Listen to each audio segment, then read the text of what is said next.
আরে ভাই বিজনেস করি, বিজনেসে নাফা হয় না, শুধু নোকসান নোকসান। রাত্রবেলা বসে একবার হলেও হিসাব করে যে আমার কারণ হইতেছে কি, আমি কালকে 50,000 টাকা লাগাইলাম, লেকিন আমার 10,000 টাকা লস হইল। মানুষ তো চিন্তা করে। আজ নবীগণ আসবে না, আর আসবে কি? আসবে না। নবীর ওয়ারিস হক্কানি ওলামা মাশাইখ, তারা মানুষকে ওয়াজ নসিহত, তারা দিনের পথে মানুষকে দাওয়াত দিবে, কিন্তু দাওয়াত দেওয়ার পর, শোনার পর এই আমলে না আসা কারণটা কি? আমার এই ছোট্ট একটা মাথা দিয়ে আমি এটা কিছু ভেবে দেখেছি যে মূলত আমার আপনার নিয়ত ঠিক হইতে পারেনি।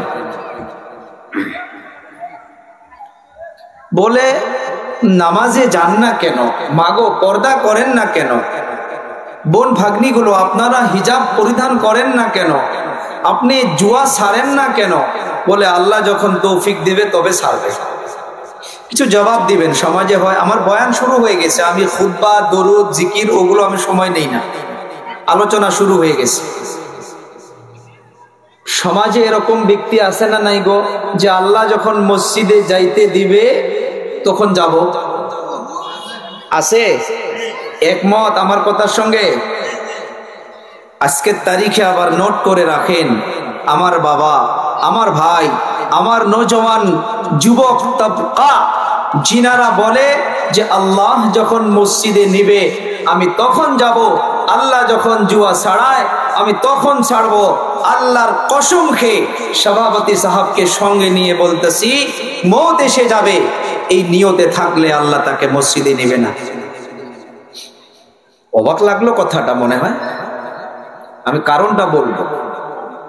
সব সমস্যার সমাধান কোরআন থেকে পাওয়া যায়, কথাটা ঠিক।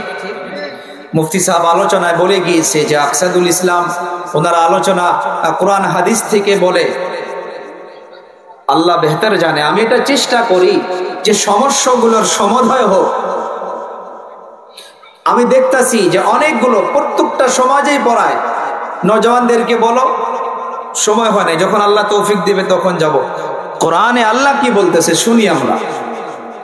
আল্লাহ তাআলা সুন্দর করে স্পষ্ট ভাবে বলতেছে, ইন্নাল্লাহা লা ইউগাইয়িরু মা বিকাউমিন হাত্তা ইউগাইয়িরু মা বিআনফুসিহিম।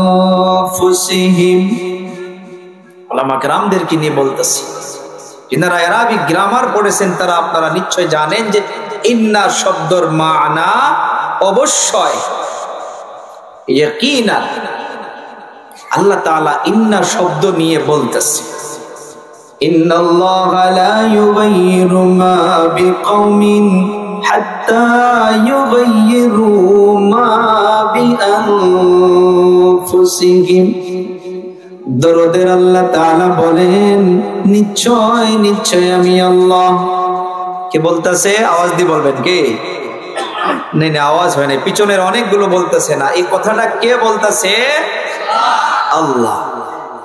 আল্লাহ তাআলা বলেন, নিশ্চয় নিশ্চয় আমি আল্লাহ ওই সময় পর্যন্ত কোন এলাকাবাসীকে বদলাইয়া দেই না। কথাগুলো স্মরণ করবেন, ভালো করে খেয়াল দিচ্ছেন। আল্লাহ তাআলা বলেন, নিশ্চয় আমি ওই সময় পর্যন্ত কোন বেনামাজিকে নামাজি বানাইয়া দেই না, কোন জুয়া খেলনেওয়ালা ব্যক্তিকে আমি জুয়া ছাড়াইয়া দেই না, কোন মা বাবার নাফরমানি করনেওয়ালা ব্যক্তিকে ফরমা বরদার বানাইয়া দেই না। প্রশ্ন করেন হুজুর, কোন সময় আল্লাহ তাআলা বদলাইয়া দিবে? কোন সময় আল্লাহ তাআলা ভালো বানাইয়া দিবে? আয়াতের দিকে লক্ষ্য করুন। আল্লাহ তাআলা বলেন, হাত্তা ইউগাইয়িরু মা বিআনফুসিহিম। তুমি যুবক হইতে পারো, তুমি মা হইতে পারো, তুমি বোন হইতে পারো, তুমি ভাগ্নি হইতে পারো। ওরে যুবক, আল্লাহ তাআলা জানাইয়া দিল, যত সময় পর্যন্ত কোন মানুষ নিজেই নিজেকে বদলানোর জন্য চেষ্টা করবে না, আমি আল্লাহ তাআলা তার 1 সেকেন্ড আগেও তাকে বদলাইয়া দিব না। চিল্লাইয়া বলেন কথাটা কার? আল্লাহর কথা বিশ্বাস হয়? তাহলে যদি বিশ্বাস হয় এই আয়াতের উপরে আমল করার জন্য কারা কারা তৈয়ার আছি? লিল্লাহি তাকবীর। আরো লাহে, আল্লাহর নামে তো লাহে করে তো বিদ্যা লাগে, মানুষ শুনবো না? হ্যাঁ, এখানে যদি অন্য কিছু নামের এই আওয়াজটা দেওয়া যায় তো। কালকে একটা বিয়ায় গেলাম, এই যে বর্তমানে একটা স্লোগান চলতেছে পুরা রাস্তায় ওইটাই কইলাম না, মাইকে বুঝে পাইছেন কোনটা? কইেন না আবার। আমরা আল্লাহর নামের তাকবীর জোরে করে দেই, লিল্লাহি তাকবীর, নারে তাকবীর। এই আয়াতটা বুঝে আসছে?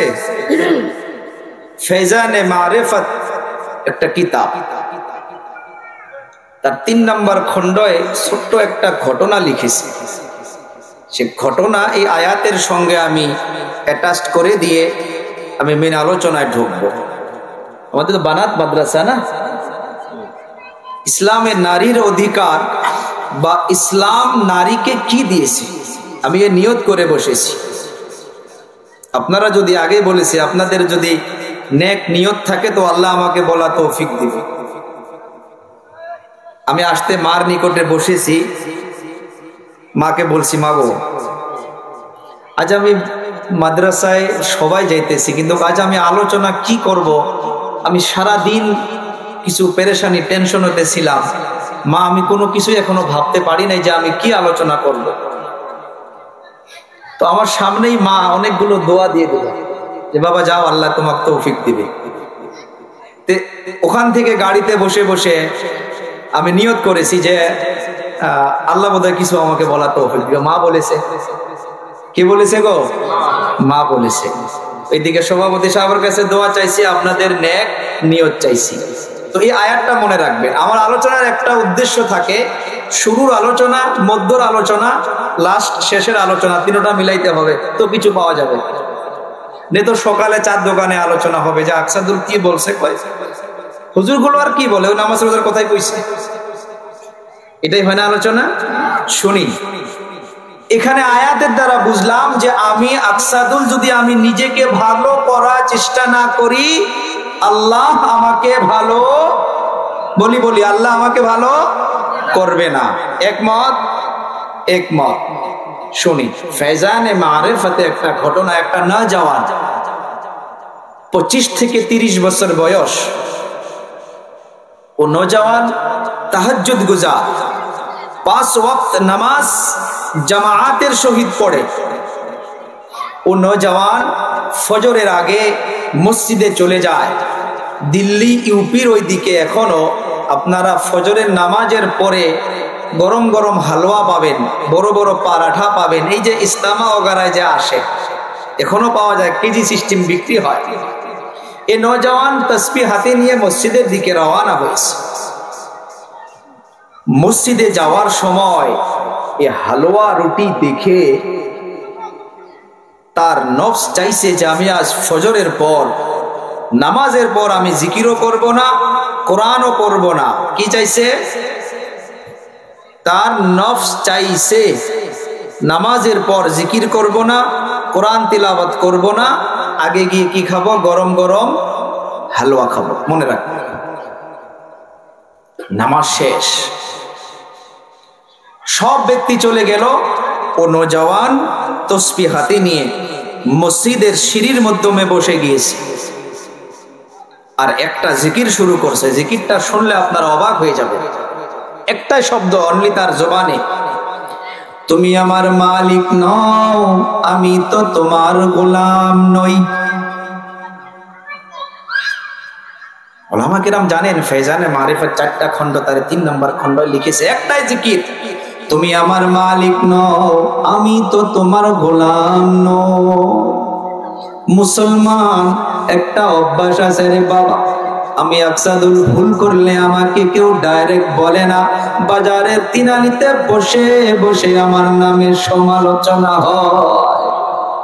এই যে কথা কয় না, এই নওজওয়ান জিকির করতেছে, তুমি আমার মালিক নও, আমি তো তোমার গোলাম নই। মানুষ আলোচনা শুরু করে দিল, আরে যুবক, এই যুবক তো তাহাজ্জুদ বাদ দেয় না, এই যুবক 5 ওয়াক্ত নামাজ মসজিদে গিয়া পড়ে, এই যুবক তো বেঈমান হইয়া গেল, এই যুবক আবার তোকে কলেমা পড়ে মুসলমান হইতে হবে, কিন্তু কেউ নিকটে যায় না, সব দূর থেকে। এই মা বোনদের কি হয়েছে গো? হ্যাঁ, এত কথা কয় গে ইনারা।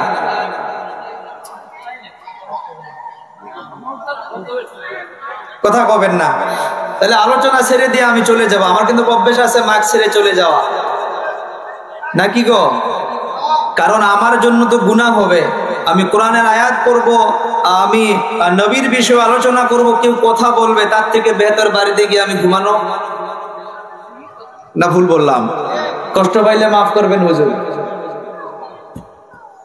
তো আমি বলতেছিলাম এই নওজওয়ানের একটাই তাসবিহ, তুমি আমার মালিক নও, আমি তো তোমার গোলাম নই। কেউ নিকটে যায় না। একজন বন্ধু তার নিকটে 9টা বাজায় চলে গেল, 9টা পর্যন্ত একটাই জিকির, তুমি আমার মালিক নও, আমি তো তোমার গোলাম নই। কেউ নিকটে যায় নাই রে বাবারা। যুবক 9টা বাজায় তার একটা বন্ধু চলে গেল, ওরে বন্ধু তোমার জীবনটা নষ্ট হইয়া গেল, তুমি তো তাহাজ্জুদ গুজার, তুমি তো 5 ওয়াক্ত নামাজ পড়ো, ও বন্ধু তুমি তো আবার কলেমা পড়ে মুসলমান হইতে হবে। বলে কেন? বলে কেউ দুনিয়ার জমিনে কেউ যদি এমন ভাবে মালিককে অস্বীকার করে, তার তো ঈমান থাকারই কথা নয়। এত তসবিহ বন্ধ হয় না, মুখ দিয়া হাসতাছে হালকা হালকা, আরো বলে তুমি আমার মালিক নও, আমি তো তোমার গোলাম নই। অবশেষে বন্ধু বন্ধুর ঘাড়ের মাধ্যমে হাত দিয়া বলে, ও ভাই, ফজরের নামাজের পর থেকে 9টা পর্যন্ত কেউ তো নিকটে আসলো না। ওরে বন্ধু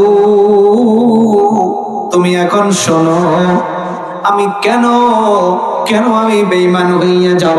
আমি কেন কলেমা পড়ে আমাকে আবার মুসলমান হইতে হবে? আমি তো আল্লাহকে বলি নাই, কাকে বলেছো কাকে? ওরে বন্ধু শোনো, আমি প্রত্যেকদিন ফজরের নামাজের পর আমি জিকির করি, আমি তাসবিহ তাহলিল করি, আমি কোরআন তিলাওয়াত করি, আমি তারপর বাড়িতে চলে যাই রে বন্ধু।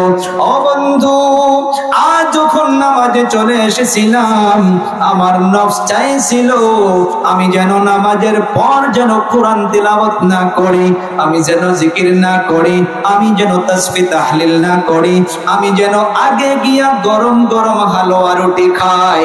ওরে বন্ধু, সেই জন্য আমি আল্লাহকে নয়, আমি আমার নফসকে বলতাছি, রে নফস তুই তো আমার মালিক নস, আমি তো তোর গোলাম নই। সারা পৃথিবীতে লক্ষ্য করে দেখা যায় রে বাবা, খারাপ পাবেন না, পায়ে হাত দিয়া বলি, মানুষ গোলাম হইয়া গেছে একমাত্র নফসের। যেমন নফসকে যদি আমি আপনি কন্ট্রোল করতে পারি, আল্লাহর কসম 2 নাম্বার কদম ডাইরেক্ট জান্নাত। তো নাই ওই মন চাহি জিন্দেগি। আগের আয়াত আর এই ওয়াকিয়া আপনারা মিলান, যে আমি কিছু হইতে গেলে আমি আমার নফসের সঙ্গে জিহাদ করতে হবে, আর জিহাদ করতে গেলে মন যা চাইবে তা করা যাবে না। মন যা চাইবে তা করা যাবে না। আজ আমার আপনার নফসে হিংসা দিয়া ভরে আছে, আমার আপনার নফসে কিনা দিয়া ভরে আছে, আমার আপনার নফসে বুগস আদাওয়াত দুশমনি দিয়া ভরে আছে। আপনারা একজন আল্লাহর ওলির নাম নিশ্চয় শুনেছেন, আবু আব্দুল্লাহ নাম ছিল, জিনার মুরিদান বাইজিদ বুস্তাম, জুনেদ বগদাদি রহমাতুল্লাহ আলাই, আল্লামা শিবলি রহমাতুল্লাহ আলাই, এই পীর সাহেব ওনার মুরিদানদেরকে সঙ্গে নিয়ে এক জায়গা দিয়ে যাওয়া শুরু করেছিল। এই যে ঈসাইদের গির্জা ঘর যে আছে, এই গির্জা ঘরের সম্মুখে যাওয়ার পর ওনার 30,000 হাদিসের হাফেজ আবু আব্দুল্লাহ, 30,000 হাদিসের হাফেজ। আর জুনায়েদ বাগদাদী রহমাতুল্লাহ আলাইহি যেমন মুরিদান ওনার। ওখান থেকে যাওয়ার পর কিছু দূর যাওয়ার পর 5-6 জন যুবতী মেয়েকে দেখতে পারছে। দেখার পর এই 30,000 হাদিসের হাফেজ, যিনি একজন বুজরুগ, যিনি একজন এত পীর, উনি ডাইরেক্ট ওই মেয়েকে পছন্দ করে ওই মেয়ের বাড়িতে চলে গিয়েছে। ওই মেয়ের বাড়িতে গিয়ে বলতেছে যে আমি আপনার মেয়েকে বিবাহ করতে চাই। কাদের বাড়িতে? ঈসাইদের। শরীরে মদিনাওয়ালা সুন্নতের জুব্বা, মাথার মাধ্যমে মদিনাওয়ালা পাগড়ি। যাওয়ার পর যখন বলল, ওই ঈসাই পাদ্রী, ওই ওনার মেয়ের বাবা বলতেছে ঠিক আছে, আপনি বিবাহ করতে পারবেন, দুটা শর্ত। নাম্বার 1, মদিনাওয়ালা পাগড়ি আপনাকে খুলে ফেলতে হবে। নাম্বার 2, আর আমাদের শুয়োর অর্থাৎ গাহরি আপনাকে চড়াইতে হবে। কথাটা অল্প ধ্যান দেবেন। মেনে গেল, নাউজুবিল্লাহ বলি, মেনে গেছে। কে মানছে? 30,000 হাদিসের হাফিজ, জিনার মুরিদান জুনায়েদ বাগদাদী আল্লামা শিবলি রহমাতুল্লাহ আলাইহি মেনে গিয়েছে। জুনায়েদ বাগদাদী রহমাতুল্লাহ আলাইহি পাও ধরে এত কান্নাকাটি, হুজুর আপনি কি করতেছেন? কোনো কিছুই শুনে নাই। জুনায়েদ বাগদাদী রহমাতুল্লাহ আল্লামা শিবলি ওখান থেকে কান্নাকাটি করে আবার ইরাকের ময়দানে আবার খানকায় চলে গেল। যাওয়ার পর পুরা খানকাওয়ালা কান্নাকাটি। কিছুদিন পর আবার শেখের তালাশে বাহির হয়েছে। আসার পর দেখে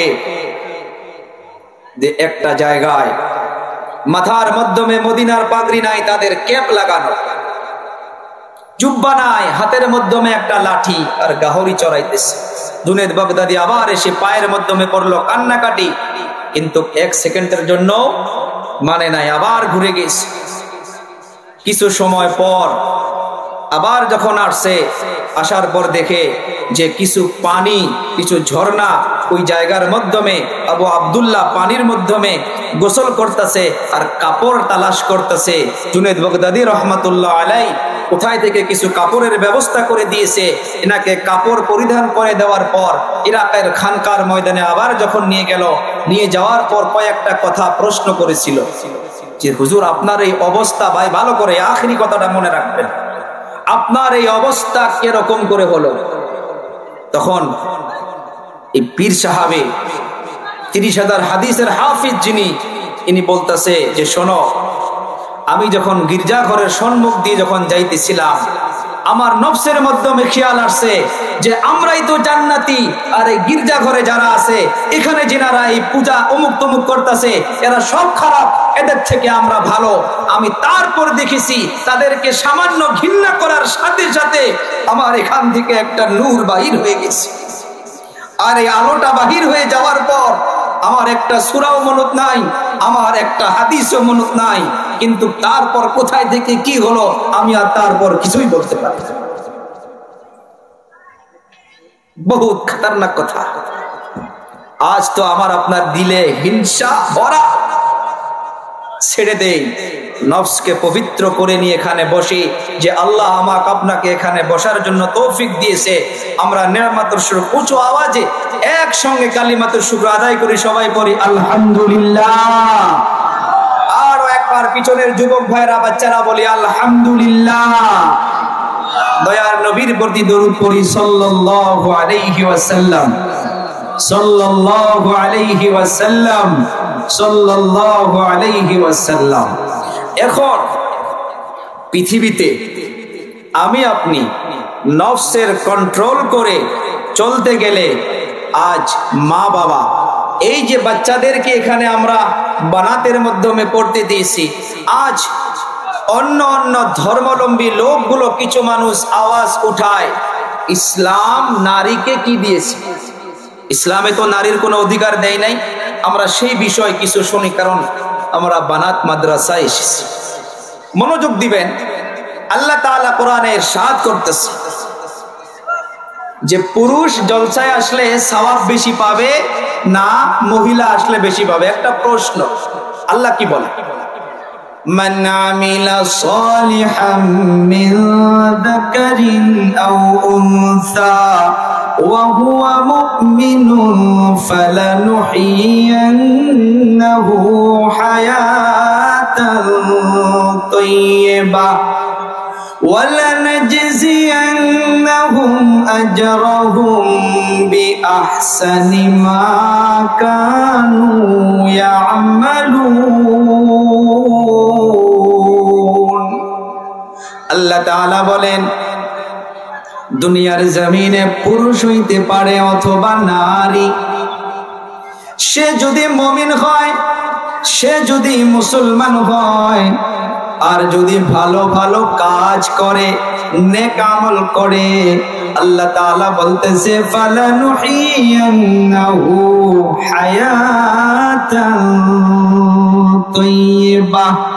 আল্লাহ তাআলার ওয়াদা, তাদের জন্য দুনিয়াবী জিন্দেগিটা আল্লাহ পাক সুখ শান্তিময় বানাইয়া দিবে। সুবহানাল্লাহ। বাড়ি যাকমু ওয়াদা কার? আল্লাহ তাআলা বলতেছে ফালানুহিয়ান্নাহু হায়াতান তাইয়্যিবাহ। তাইয়্যিবা শব্দের মানে পাক, পবিত্রতা। হায়াতান জীবিত থাকা অবস্থা। পুরুষ হইতে পারে অথবা নারী।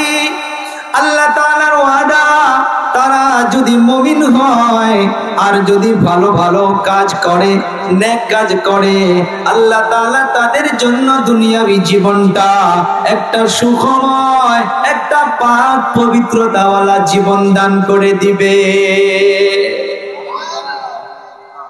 দুনিয়ায় দিয়া শেষ করবে না রে যুবক।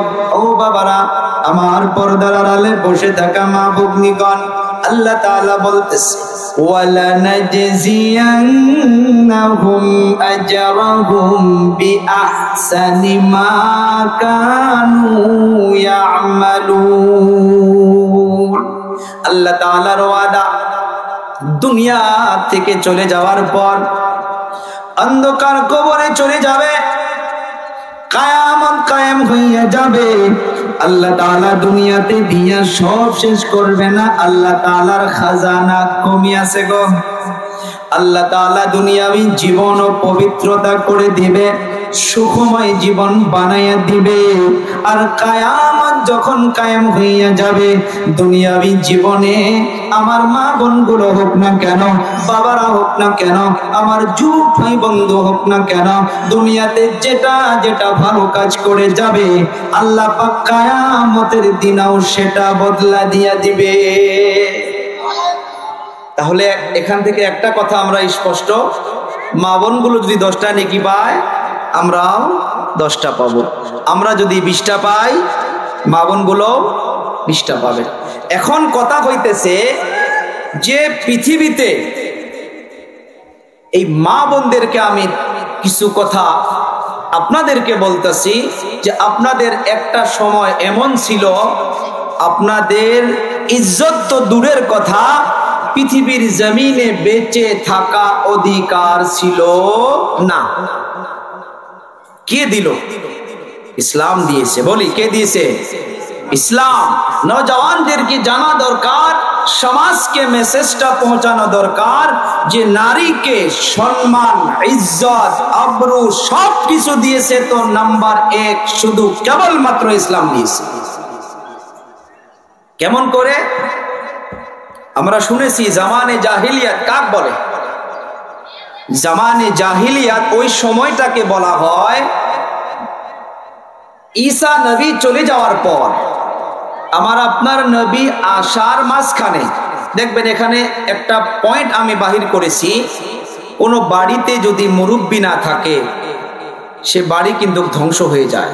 কোন সমাজে যখন মুরব্বি না থাকে সে সমাজ ধ্বংস হয়ে যায়। কোন অনুষ্ঠানে যদি মুরব্বি না থাকে সে অনুষ্ঠান নষ্ট হয়ে যায়। ঈসা নবী চলে যাওয়ার পর আমার আপনার নবী মুহাম্মদুর রাসূলুল্লাহ সাল্লাল্লাহু আলাইহি ওয়াসাল্লাম আসার মাঝখান খালি সময়টুকু জামানে জাহেলিয়াত বলে। সে সময় কোনো মুরব্বি ছিল না। কথাটা স্পষ্ট? এই সময়টুকু একটা ছুরি, একটা চাকুর যদি ধার যদি কাউকে চেক করা প্রয়োজন ছিল, মানুষের গলায় চেক করত। কাবাতুল্লাহ উলঙ্গ অবস্থায় তাওয়াফ করত। আর সবার থেকে বিশেষ করে যখন এটা জানা যাইতো যে কোনো বা মায়ের গর্ভের মাধ্যমে কন্যা সন্তান আসবে, তার চেহারাটা কালো হয়ে যাইতো এই কথা শোনার পর। আল্লাহ তাআলা বলছে, وَإِذَا بُشِّرَ أَحَدُهُم بِالْأُنثَى ظَلَّ وَجْهُهُ مُسْوَدًّا وَهُوَ كَظِيمٌ। আল্লাহ তাআলা বলেন, যদি কাউকে এটা খবর দেওয়া হইতো যে আপনার স্ত্রীর গর্ভের মাধ্যমে কন্যা সন্তান আসবে, ও বাবা, তাদের চেহারাটার সঙ্গে সঙ্গে মলিন হইয়া যাইতো, কালো হইয়া যাইতো। কারণ এইটা তারা টেনশন মনে করত যে কেন কন্যা সন্তান জন্ম হবে। একজন সাহাবী মদিনাতুল মুনাওয়ারায় মসজিদে নববীর সম্মুখে নবীর দরবারে এসে, নবীর নিকটে এসে বারবার কান্না করে। আমার আপনার নবী প্রশ্ন করলো, রে সাহাবী, কি হয়েছে, কেন তুমি কান্না করো? বলে, হুজুর, জীবনে এমন একটা অপরাধ করেছি গো হুজুর, আল্লাহ কি আমাকে মাফ করবে? আমার আপনার নবী বলে, তুমি জামানে জাহিলিয়াতে, তুমি কালেমা পড়ার আগে তুমি যা কিছু করেছো, যখন থেকে তুমি কালেমা পড়ে নিয়েছো, আল্লাহ তাআলা তোমার জীবনের গুনাহ খাতা সব মাফ করে দিয়েছে। তারপরেও সাহাবীর কান্না বন্ধ হয় না। আল্লাহর নবী প্রশ্ন করলো, রে সাহাবী, বলো কি হয়েছে, কেন তুমি কান্না করো? বলে, হুজুর, আমার স্ত্রী গর্ভধারিণী ছিল। আমি ওই সময়, তার আগে আমি বিজনেসের জন্য, তিজারাতের জন্য আমি সফরে চলে গিয়েছিলাম। আমি আমার স্ত্রীকে এইটা ওসিয়ত করে গিয়েছিলাম যে আমি যদি সফরে থাকা অবস্থায় যদি কন্যা সন্তান জন্ম হয়, তাকে তুমি জীবিত কবর দিয়া দিবা। নাউজুবিল্লাহ বলি। আর যদি ছেলে সন্তান জন্ম হয়, তুমি আমার মতো তাকে বড় করবা, শিক্ষা দিবা। আগের জামানায় গজবের মোবাইলও বলে, হুজুর আপনার কাছেও তো মোবাইল, আপনি আবার গজবের মোবাইল বললেন যে? ফারিকুন ফিল জান্নাহ ওয়া ফারিকুন ফিস সাইর। এদিকে ঢুকলে আবার বয়ান অন্য দিকে যান, তারটা পরে বলি। তো এই নওজওয়ান সাহাবী ওনার স্ত্রীকে বলে গিয়েছিল, যদি কন্যা সন্তান জন্ম হয় তাকে জীবিত কি করবা? কবর দিবা। আচ্ছা, পৃথিবীতে কোনো মা এরকম আছে নাকি যে সন্তান ল্যাংড়া হওয়ার জন্য বা অন্ধ হওয়ার জন্য, কালো হওয়ার জন্য কোনো মা এরকম আছে নাকি যে সন্তানকে মেরে ফেলবে? বলবেন একসঙ্গে, আছে কি? নাই। ল্যাংড়া হইতে পারে, কানা হইতে পারে, যেমন হোক, মা বাবার নজরে সেটা নয়নের মণি, মায়ের বেশি, ঠিক? তো এ মা কিন্তু ও সন্তান, বাপ তো ওসিয়ত করে চলে গেছে। এখন এদিকে বাড়ির মাধ্যমে আল্লাহ তাআলা একটা কন্যা সন্তানই দিছে। সুবহানাল্লাহ।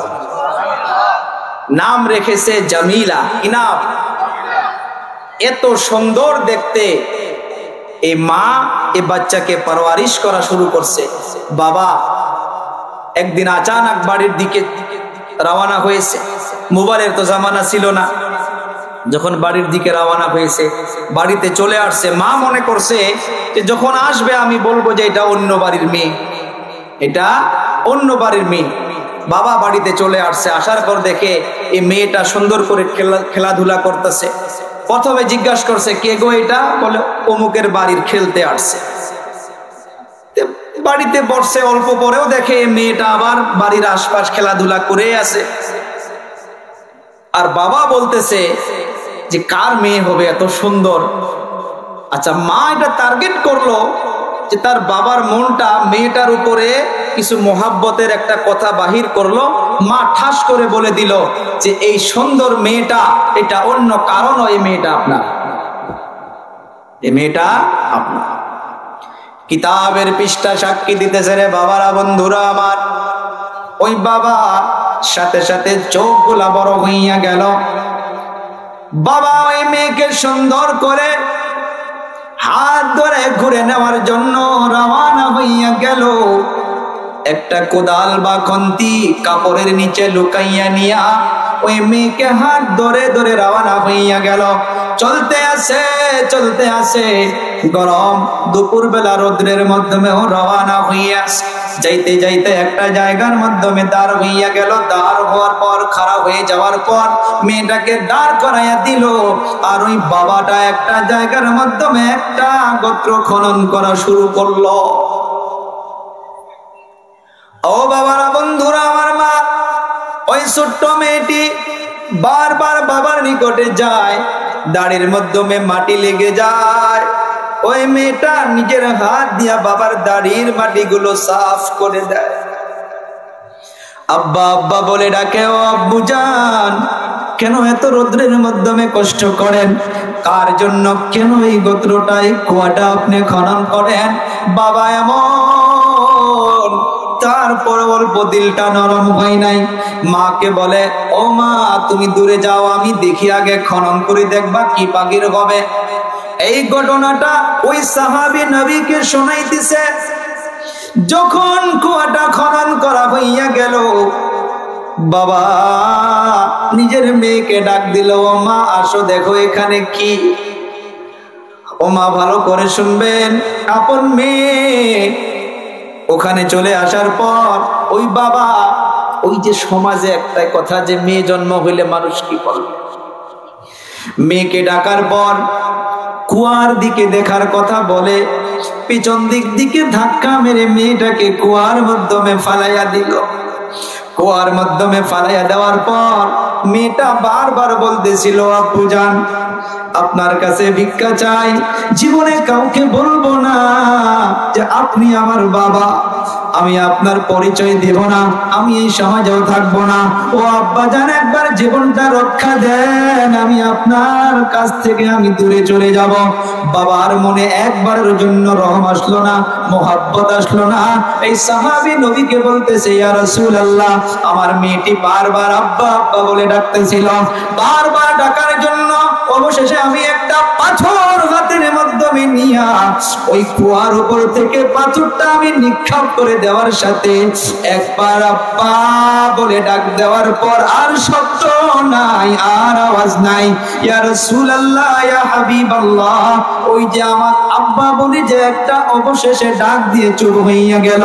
ইয়া রাসূলুল্লাহ, আজ পর্যন্ত ওই ডাকটা কানের মাধ্যমে বারবার আসে। আল্লাহর নবী সাল্লাল্লাহু আলাইহি সাল্লাতু ওয়াস সালাম ওই সাহাবীর কথা শুনে নবীও ঝরঝর করে কান্না শুরু করে দিল। নবী আমার জানাইয়া দিল, শোনো, পৃথিবীর জমিনে আমি বলে গেলাম, কোন বাড়ির মাধ্যমে যদি সর্বপ্রথম কন্যা সন্তান জন্ম হয়, সমাজে লক্ষ্য করো, আল্লাহর নবী বলে গেল, কোন ফ্যামিলিতে যদি কন্যা সন্তান সর্বপ্রথম জন্ম হয়, আল্লাহ তাআলা একটা রহমতের ফেরেশতাকে পাঠাইয়া দেয়। সুবহানাল্লাহ বলি। ওই মেয়েটির নিকটে চলে আসে, ওই মেয়েটির মা বাবাকে, দাদা দাদিকে সালাম পেশ করে, তারপর ওই ছোট্ট বাচ্চাটার নিকটে ফেরেশতা বসে যায়, নিজের নুরানি হাত দিয়া ওই কন্যা সন্তানটির মাথাটা বোলাইয়া দেয় আর মুবারকবাদ পেশ করে চলে যায়। নবী আমার বলে, ও আমার উম্মত, ভালো করে শোনো, কোন মানুষকে যদি আল্লাহ তাআলা একটা কন্যা সন্তান দেয় আর ওই কন্যা সন্তানকে যদি সুন্দর করে সুন্নত অনুযায়ী লালিত পালিত করিতে পারো, শর্ত মনে রাখবেন, সুন্নত অনুযায়ী লালিত পালিত করতে পারো, তারপর সুন্নত অনুযায়ী যদি বিবাহ দিয়া দিতে পারো, আমি নবী হইয়া বলে গেলাম, ওই কন্যা সন্তান আর ওই কন্যা সন্তানের মা বাবার জন্য আল্লাহর জান্নাত ওয়াজিব হইয়া যায়। সুবহানাল্লাহ বলি। পিছনের যুবক ভাইরা, আপনারা বললেন না, চিৎকার মেরে বলি সুবহানাল্লাহ। একজন সাহাবী দাঁড়াইয়া গেল, ইয়া রাসূলুল্লাহ, বুঝলাম যাকে আল্লাহ তাআলা একটি কন্যা সন্তান দিবে সে জান্নাতে যাবে, আল্লাহ যদি কাউকে দুটা কন্যা সন্তান দেয়, ওই মা বাবার জন্য কি হবে? সাহাবা কেরাম চালাক ছিল, যে নবী যেটা বলবে সেটাই তো হয়ে যাবে। কথা ঠিক না বেঠিক? সাহাবী দাঁড়াইয়া গেল, ইয়া রাসূলুল্লাহ, ইয়া হাবিবাল্লাহ, যাকে আল্লাহ তাআলা দুটা মেয়ে দিবে তার কি হবে? নবী স্পষ্ট ভাবে বললেন। ভাই কিছু সময় শোনা যাবে? কারা কারা শুনবেন না দেখি?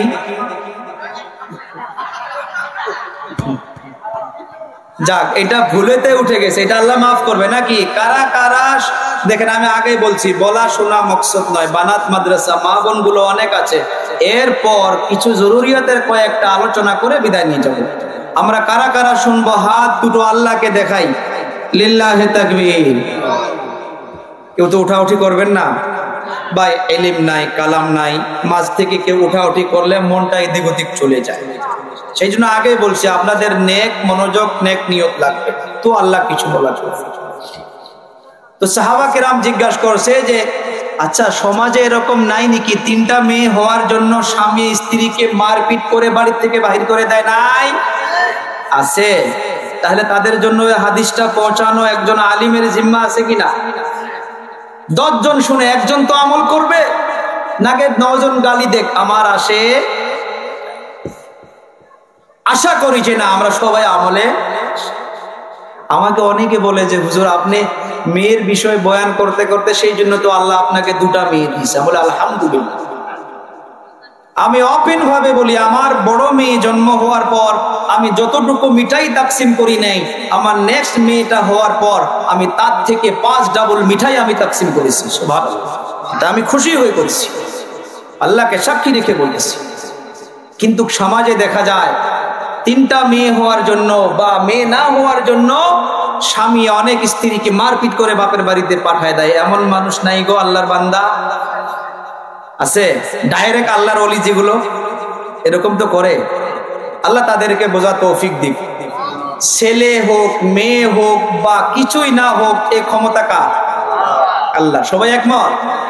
যিনারা বললেন না, যাদের ইয়াকিন আছে যে মেয়ে দেওয়া ক্ষমতা, ছেলে দেওয়া ক্ষমতা কোন ডক্টরের নয়, কোন আলিমের নয়, কোন কুবরাজের নয়, কারো নয়, একমাত্র ক্ষমতা কার? আল্লাহ কোরআন স্পষ্ট জানায় দিয়েছে যে আমি চাইলে মেয়ে দিব, আমি চাইলে ছেলে দিব, আর যাকে চাইব না তাকে কিছুই দিব না। সমস্ত কুদরতের মালিক আমি আল্লাহ। তো সাহাবী প্রশ্ন করেছিল, ইয়া রাসূলুল্লাহ দুটা মেয়ে হলে কি হবে? আল্লাহর নবী কি বললেন? হাদিসে মুবারাকাত থেকে শুনে, এই বাবারা, ছোট বাচ্চারা, এই बैठ जा, बैठ। আল্লাহর নবী বলছে, মান আলা জারিয়াতাইন হাত্তা তাবলুগা জাআ ইয়াউমাল কিয়ামাহ আনা ওয়া হুয়া কাহাতাইনি ওয়া দাম্মা আসাবিআহু। আল্লাহু আকবার বলে আল্লাহর নবীর হাদিসের মুবারাকাত। আল্লাহর নবী বললেন যে শোনো, আল্লাহ দয়াবান আল্লাহ যাকে দুটা করে মেয়ে সন্তান দিবে, কন্যা সন্তান দিবে, ওই কন্যা সন্তান দুটিকে যে সুন্দর করে লালিত পালিত করবা, সুন্নত অনুযায়ী তাকে বিবাহ দিয়ে দিতে পারবা, হাত্তা তাবলুগা জাআ ইয়াউমাল কিয়ামাতি আনা ওয়া হুয়া কাহাতাইনি ওয়া দাম্মা আসাবিআহু। কিয়ামত কায়েম হইয়া যাবে, আমি নবী হইয়া বলতেছি রে আমার উম্মতের দল শোনো, ওই দুটা মেয়ে কন্যা সন্তানের মা বাবা আর আমি নবী এত নিকটবর্তী হইয়া থাকবো যত নিকটবর্তী দুটা উংলির মাঝখানটা হইয়া থাকে। আচ্ছা, সাহাবীদের টার্গেট জান্নাত, তাদের টার্গেট দুনিয়া ছিল না।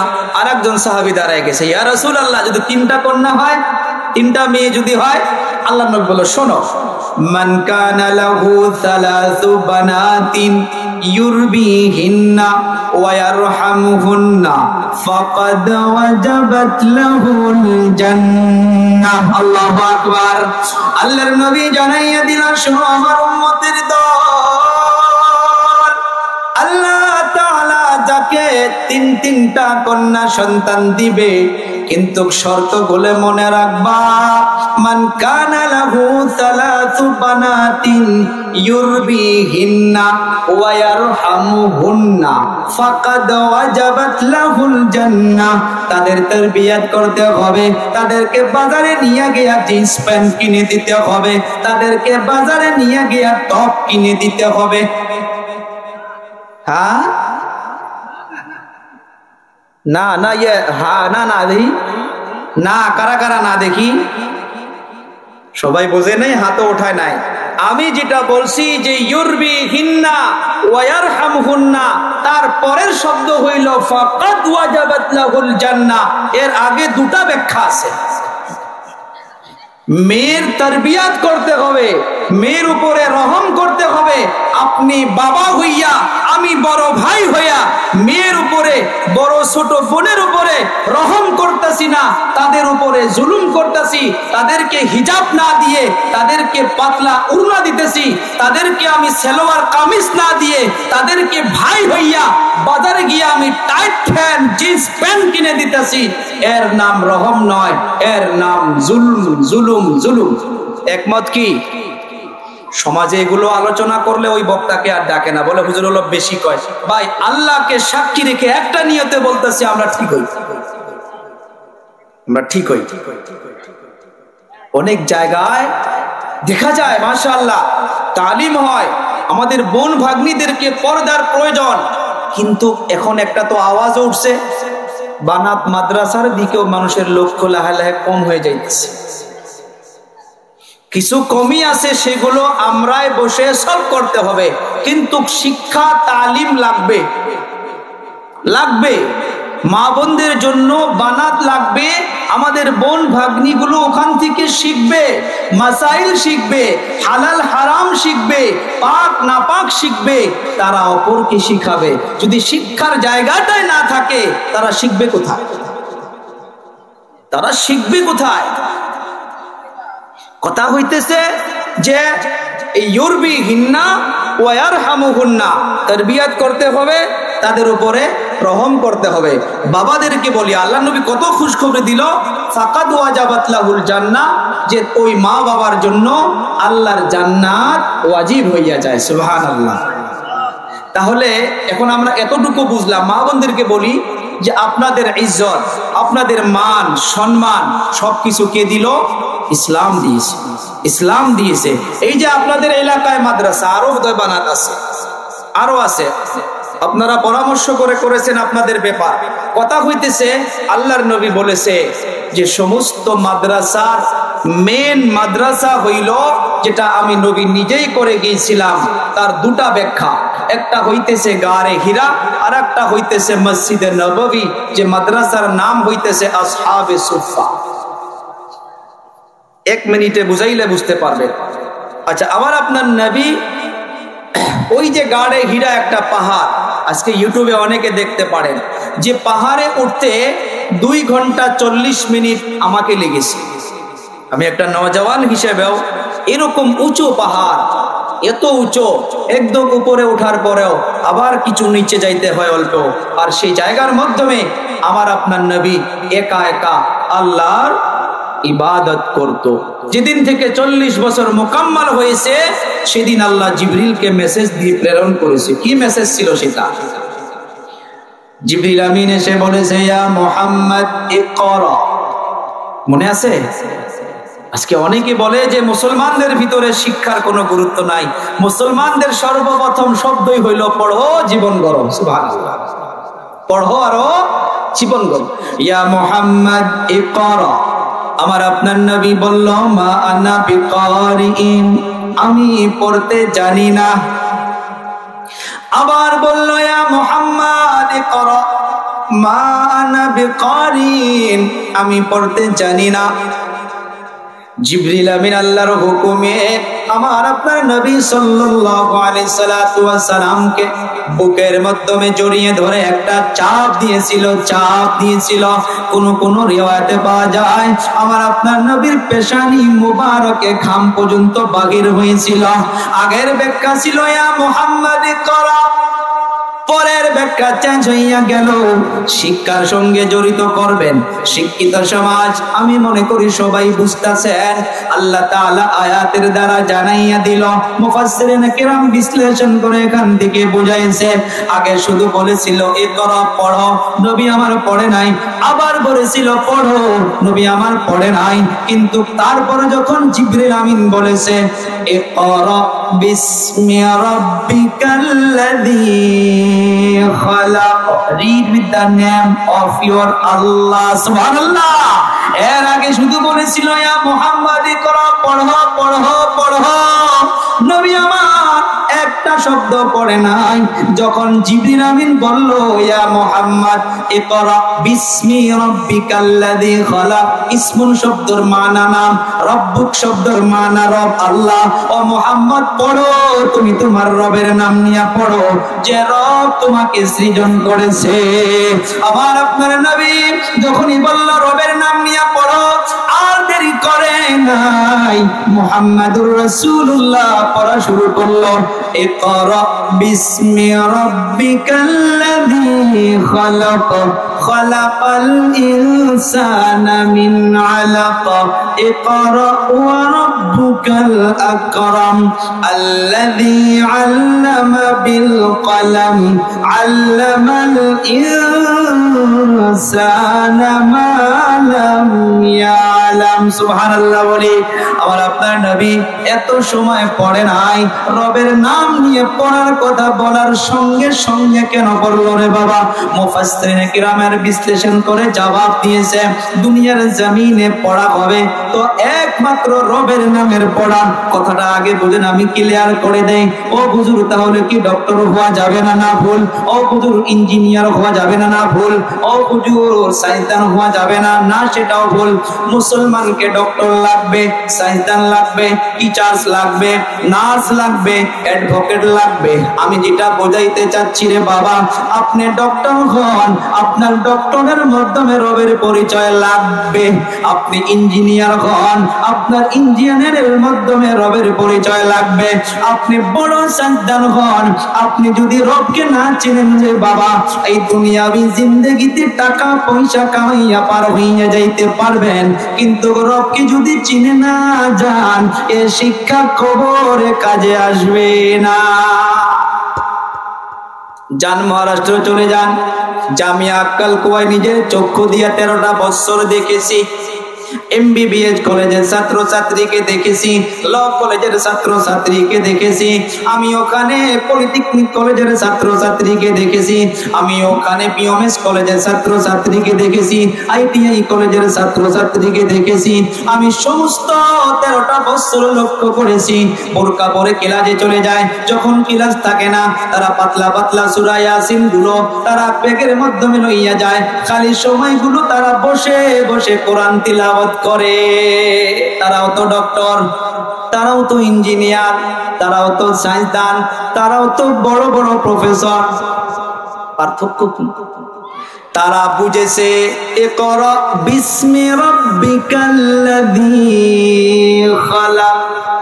ও বাবা, আমি বারবার বলি, এই যে বানাত মাদ্রাসা কায়েম করা হয়েছে রে বাবা, এখানে কিছু কমি আছে, আপনারা সেটাকে আরো ডেভেলপ করেন, আরো করেন।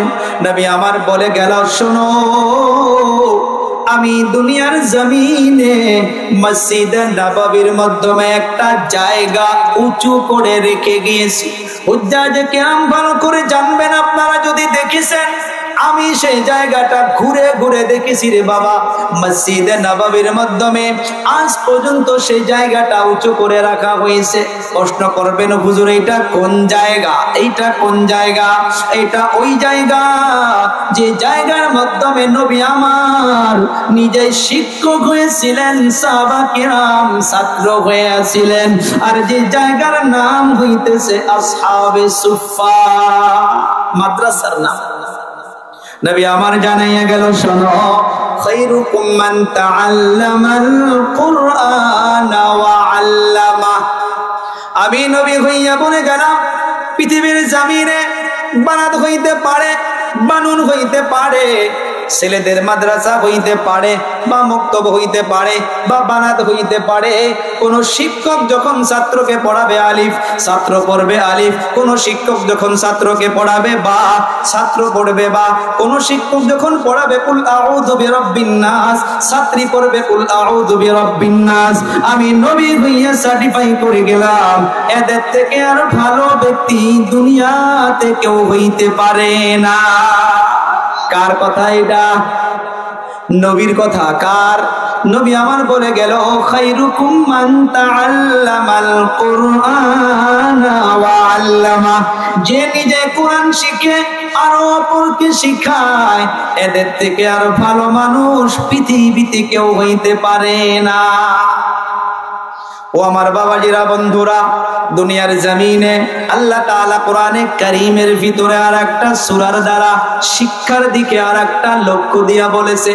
আল্লাহ তাআলা অনেকগুলো আয়াতে প্রশ্ন করেছে, ও মুহাম্মদ আপনি বলে দিন, কুল হাল ইয়াস্তাবিল্লাযীনা ইয়ালামুন ওয়াল্লাযীনা লা ইয়ালামুন। আল্লাহ তাআলা নবীর দ্বারা জানাইয়া দিল যে মানুষকে বলো যে একজন জাননেওয়ালা আর একজন না জাননেওয়ালা দুজন কি বরাবর হইতে পারে? দুজনকে সমান হইতে পারে গো? কুল হাল ইয়াস্তাবিল আ'মা ওয়াল বাসীর, একজন দেখনেওয়ালা আর একজন অন্ধ দুজনকে সমান হইতে পারে না রে বাবা না। আমি বলতেছিলাম কোরআনের শিক্ষায় শিক্ষিত হইলে, রবের নামের শিক্ষা অর্জন করলে দুনিয়াও কামিয়াব আখিরাতেও কামিয়াব। সূরা রহমানের 2-3টা আয়াত শুনুন রে বাবারা, বন্ধুরা, 10-15 মিনিট বসা যাবে গো। আর একটা তাকবীর দেন, নারে তাকবীর। আল্লাহ তাআলা বলতেছে আর রহমান আল্লামাল কুরআন খালাকাল ইনসান আল্লামাহুল বায়ান। আয়াতগুলোর দিকে লক্ষ্য করবেন। আর রহমান দয়াবান আল্লাহ, আল্লামাল কুরআন যিনি কোরআনের শিক্ষা দিল, খালাকাল ইনসান তারপর মানুষকে সৃজন করলো। যদি মাথা লাগাইছেন বুঝতে পারবেন। প্রশ্ন করি রে বাবা, আয়াতের তারতিব নিজের বিবেকে উল্টা দেখতেছি। আল্লাহ বলতেছে আল্লামাল কুরআন, আমি কোরআনের তালিম দিলাম। খালাকাল ইনসান তারপর মানুষকে সৃজন করলাম। আগে মানুষ সৃষ্টি হইতে হবে না গো, আগে কোরআন শিখবে। বলি আগে মানুষ তো আসতে হবে না, তারপরে কোরআন শিখবে। কিন্তু আয়াত তো এখানে আগে দিছে যে আল্লামাল কুরআন খালাকাল ইনসান, তাই তো না? এর কারণটা কি? আমি আগেই বলেছি যে সব সমস্যার সমাধান কোরআন দিতে পারে। এর দ্বারা বুঝাইতে চায় আল্লাহ মানুষকে বুঝাইছে রে বাবা, শোনো, আল্লামাল কুরআন খালাকাল ইনসান। একটা মানুষের ভিতরে যতক্ষণ পর্যন্ত কোরআনের জ্ঞান না আসে, কোরআনের জ্ঞান আবার এটা বুঝবেন না যে আলিম হইতে হবে বা হাফিজ হইতে হবে। আপনার ভিতরে যতক্ষণ পর্যন্ত এটা না আসবে যে কোরআন কি বাধা দিল, কোরআন কি পারমিশন দিল, শরীয়ত কি বাধা দিল, শরীয়ত কি পারমিশন দিল, যতক্ষণ পর্যন্ত কোরআনের আইনটা আপনি মানবেন না আল্লাহর নজরে, ততক্ষণ পর্যন্ত আমি মানুষ হইতে পারবো না। কথাটা আমার না আল্লাহর। আওয়াজটা হইল না কার? সূরা রহমান 27 নম্বর পারা আয়াত নাম্বার 1, 2, 3। আল্লাহ তাআলা বলতেছে আর রহমান আল্লামাল কুরআন খালাকাল ইনসান। আমি আগে কোরআনের শিক্ষা দেই, তারপর আমি আবার মানুষকে সৃজন করি। মানুষ তো মানুষ। একটা কথা মনে রাখবেন রে বাবা, গরুর পেট থেকে গরু জন্ম হয়, তাকে গরু বানাইতে হয় না। ছাগলের পেট থেকে ছাগলি জন্ম হয়, ছাগলি বানাইতে হয় না। কিন্তু মানুষ কেন মানুষকে বলে যে মানুষের মতো মানুষ হইয়া চল? কয় না নাই মুরব্বীগুলো, এ মানুষ তুই মানুষ হইয়া চল, তার মানে মানুষের মতো চলে নাই। এর দলিল সূরা আরাফ। আল্লাহ তাআলা বলতেছে যে মানুষের প্রশংসা আল্লাহ অনেক জায়গায় করলো, আবার এই মানুষকে আল্লাহ তাআলা বলল রে মানুষ তুই তো চতুষ্পদ জানোয়ারের থেকেও খারাপ। কোরআন বলছে না নাই? আয়াতটা শুনুন রে বাবা। আল্লাহ তাআলা জানাইয়া দিল ওয়ালাকাদ যারানা লিজাহান্নামা কাসীরাম মিনাল জিন্নি ওয়াল ইনস লাহুম কুলুবুন লা ইয়াফকাহুনা ওয়ালাহুম আ'য়ুনুন লা ইউবসিরুনা বিহা ওয়ালাহুম আযানুন লা ইয়াসমাউনা বিহা উলাইকা কাল আনআম বাল হুম আদাল। অর্থটা শোনেন রে বাবা, আল্লাহ তাআলা বলতেছে ওয়ালাকাদ দারাকনা লি জাহান্নামা, কাসীর শব্দের মানা অনেক অনেক। আল্লাহ তাআলা জানাইয়া দিল যে আমি জাহান্নামকে ভরাইয়া দিব অধিকাংশ মানুষ আর জিনজাতি দিয়া। আরে দিলটা ভয় লাগে না? কোন মানুষ আমারও তো নামটা জাহান্নামে হইতে পারে। আল্লাহ তাআলা বলল কোন মানুষগুলো জাহান্নামে যাবে তারা কারা? তারা হইতেছে উলাইকা কাল আনআম, যাদেরকে জানোয়ার বলা হয়। বালহুম আদাল, বলকে ওই জানোয়ারের থেকেও তারা নিকৃষ্ট। তারা কারা? তাদের কয়েকটা গুণগুলো আল্লাহ তাআলা কোরআনে তুলে ধরছে। লাহুম কুলুবুল লা ইয়াফকাহুনা বিহা, আল্লাহ তাআলা দিল দিল, অন্তর দিল, কোনো গবেষণায় করলো না। আমি কেমন করে কইলাম, সময় নাই রে বাবা রে, তো আমি আপনার জীবনী কাহিনী কোরআন থেকে শোনাইতাম। তাও রবকে চিন্তা হবে, কে রব? এই কথাগুলো কেমন ভাবে বলতেছে। লাহুম কুলুবুল লা ইয়াফকাহুনা বিহা, আমি আল্লাহ তাআলা অন্তর দিলাম, দিল দিলাম, একবারও তো গবেষণা করলি না রে বান্দা। নাম্বার 2, ওয়ালাহুম আ'য়ুনুল লা ইউবসিরুনা বিহা, আমি আল্লাহ তাআলা চক্ষু দিলাম, চক্ষু দিয়া দেখলো না।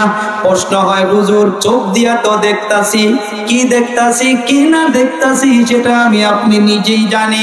আর একটা হইল ওয়ালাহুম আযানুল লা ইয়াসমাউনা বিহা, আমি আল্লাহ তাআলা কান দিলাম, কান দিয়া শুনলো না। হুজুর 1 ঘন্টার থেকে চিল্লাইতেছেন, সব তো শুনতাছি, তাই না? ওরে বাবা, এই শোনা মতলব এইটা নয়। একটা উদাহরণ, আপনার বাড়িতে মেহমান আসলো, আপনি আপনার ছেলেকে ডাকলেন, এ বাবা এখানে আয়। বলে আব্বু বলুন। বাজারে যা, 1 কেজি মাছ নিবা, 1 কেজি তুমি তেল নিবা, 1 কেজি আলু নিবা, 1 কেজি ডাল নিবা, একটা মুরগি নিবা। সব কিছু বাচ্চা শুনলো। শোনার পর আব্বুকে বলে আব্বু আমি যাব না। কি বললো? আব্বু আমি যাব না। তখন বাবাই কি বলে জানো? কেগো গেদার মা এদিকে আসে। হ্যাঁ, কি হয়েছে? তোমার গেদা এতগুলো কথা কইলাম, আমার একটা কথাও শুনলো না। হালাকে সবগুলা শুনছে, লিস্ট করছে, কিন্তু লাস্ট বললো যে আমি বাজারে যাব না। শুনছে না নাই? শুনছে না নাই? আজ 7 বছর বয়স থেকে নামাজ পড়া লাগে, পর্দা করা লাগে, শুনতাছি লেকিন মানতাছি না। তাহলে আল্লাহ আমাকে আকসাদুলকে ডাক দিয়া বলবে উলাইকা কাল আনআম। ওরে আকসাদুল, তুই যদি শোনার পর যদি আমলে না আসর, তোকে আমি আল্লাহ জানোয়ার বলে বললাম। কথাটা খারাপ লাগে না শোনাতে? আল্লাহ আমাদের সবাইকে হেফাজত করুক, জোরে বলি আমিন। তো কথা হইতেছে রে বাবারা, বন্ধুরা, সমাজকে বদলাইতে হলে, ফ্যামিলিকে বদলাইতে হলে নেক সন্তান বানাইতে হবে। নেক সন্তান বানাইতে গেলে সর্বপ্রথম ভূমিকা হইল মার ও বাবার। মার ও বাবার। দুনিয়ার থেকে আমি আপনি চলে যাব, আমার আপনার থাকবে কি? কি থাকবে? 3টা জিনিস থাকবে। বলি কয়টা? ভাইরা ঘুম ধরছে গো, আব্বু জানেরা, ভাই বলি, যুবক ভাই, কয়টা জিনিস থাকবে আমি আপনি চলে গেলে? 3টা। পিছনের ভাইরা কয়টা? 3টা। নাম্বার 1 সাদকায়ে জারিয়া, নাম্বার 2 নাফা বখশ ইলম, নাম্বার 3 নেক সন্তান। নেক সন্তান। আচ্ছা, পৃথিবীতে বাস্তব অল্প শুনি, অনেক মা বাবা সন্তানের জন্য কত জায়গায় কত গামছা পায়, কত অ্যাওয়ার্ড পায়, কত পুরস্কার পায়, পায় না? আবার অনেক জায়গায় সন্তানের জন্য মা বাবা বাড়ির থেকে বাহির হয় না। আছে না গো দাদুরা? এখানে তো বোঝা যায়, এটা এখানে বোঝা যায়। বলছে নবী আমার যে নেক সন্তান, নেক সন্তান। নেক সন্তান কি করবে? আজ এখানে আমরা যারা আছি, আমরা অনেকে এমন আছি, অনেকেরই মা নাই, এমন নাই মানুষ, অনেকেরই বাবা নাই, নাই আছে। আমার আপনার করণীয় কাজ কি? আপনাকে যদি নেক সন্তান হিসাবে রেখে গিয়েছে, তাহলে আপনি বাবার জন্য কিছু করবেন না, তো করতে পারবেন। আমার মা আজ লাগভাগ 4 মাস থেকে বেমার, 4 মাস পার হইল, 4 মাস। কিছু কোমরের তাকলিফ, চলতে পারে না, ভালো করে উঠতে পারে না। আমার মা এই সবার টাইমে প্রত্যেকটা রাত্রে 2টা-2:30 বাজায় যখন আমি গাড়ি বাড়িতে নিয়ে আমার মেন গেট পাই, আল্লাহর কসম খেয়ে বলতাছি ভাই, একদিনও রাত্রে 2টা বা 3টা বাজায় আমি মাকে গিয়া ডাকতে হয়নি। মা নিজে এসে ঘরের দরজা নয়, মেন গেটটা খুলে দিয়ে হাজির হয়ে যায়। কিন্তু যাদের মা নেই, তাই মাঝে মাঝে জলসার সময় শুরু হওয়ার আগে বলছিল যে বাবারে, এই বছর যে আল্লাহ তোমার জন্য আমাকে গেট খুলে দিতে আল্লাহ তৌফিক দিবে কি? পৃথিবীতে এই মা বাবা, রে বাবা, 2টা নিয়ামত চলে গেলে আর একবারের জন্য পাওয়া যাবে না। কিন্তু আজ সন্তান আমরা তো বুঝতেছি না। মা বাবাদেরও সন্তান দিগকে আমরা বচপন থেকে দ্বীনি শিক্ষায় কিছু আমরা যদি আল্লাহ রাসূলকে চিনায়া দিয়া যাইতে পারি, তাহলে আমি আপনি চলে যাওয়ার পর এ সন্তান আমার জন্য কিছু করবে, আমার জন্য দোয়া করবে। আর যদি এমনি রেখে যায়, করবে না। আজ যান মেডিকেলে চলে যান, যাওয়া বছরের একটা ঘটনা, আমি হয়তো এই জায়গায় আসি নাই, আমি নিজ চোখে দেখেছি বরপেটা হাসপাতালে। রাত্রবেলা মা ঘুমায় না, রাত্রবেলা একটা চাদর বিছে নিয়ে মা আসল তুলে এমন ভাবে আল্লাহর কাছে হাত তুলে দোয়া করতেছে, ইয়া রাব্বাল আলামিন। ডক্টর বলেছে আমার সন্তান বাঁচতেও পারে, না বাঁচতেও পারে গো আল্লাহ। ও দয়াবান আল্লাহ, আমি মা হইয়া আপনার কাছে ভিক্ষা চাইতেছি আল্লাহ। আমার জিন্দেগির থেকে আমার সন্তান বড়, আমার হায়াতটুকু নিয়ে আমার সন্তানকে তুমি হায়াত বাড়াইয়া দাও। সারা পৃথিবী তালাশ করেন রে যুবক, আমি যুবকদেরকে পায়ে হাত দিয়া বলি রে, আমার গাড়ি নেন, তেল খরচাও দিয়া দিব। আল্লাহর নাম নিয়ে বলতে পারি রে বাবা, মা বাবা স্বার্থ ছাড়া শুধু মোহাব্বত করতে পারে, বাকি সারা পৃথিবীর মোহাব্বতের পিছনে স্বার্থ পাবে। স্বামী স্ত্রী মেডিকেলে চলে গিয়েছে, স্ত্রী গর্ভধারিণী রে বাবা। ডক্টর সোনোগ্রাফি আল্ট্রাসাউন্ড করে ডক্টর স্বামীকে বলে দিল আপনার স্ত্রীকে সিজার করতে হবে। বহুত সময় পজিশন খারাপ অবস্থায়, আপনার স্ত্রীকে তাড়াতাড়ি সিজার করতে হবে। ডক্টর হাজবেন্ডকে বলতেছে, স্বামীকে বলতেছে, শোনো সিজার তো করতে হবে, আমি ডক্টর হইয়া রিস্ক নিতে পারবো না, দুজনকে বাঁচাইতে পারবো কিনা ঠিকানা নাই। হইলে মা বাঁচবে, নিত সন্তান বাঁচবে, দুজনের একজনকে বাঁচাইতে পারবো। স্বামী শুনে তো অবাক হইয়া গেল। ডক্টর বলতেছে যাও স্বামী স্ত্রী পরামর্শ করে এসে আমাকে জানাও, দেরি কইরো না। স্বামী স্ত্রী নিকটে চলে গেল, স্ত্রী বিছনার মাধ্যমে ঘুমাইয়া আছে। যাওয়ার পর স্বামী স্ত্রীকে বলতে চায়, শোনো, বলে কি হয়েছে বলো। স্বামী বলতে চায়, বলতে পারে না, চক্ষু দিয়া ঝরঝর করে পানি বাহির হইতেছে, আবার বলতে চায়, বলতে পারে না। অবশেষে সেই স্ত্রী তখন রাগ করে বলতেছে কি হয়েছে বলো।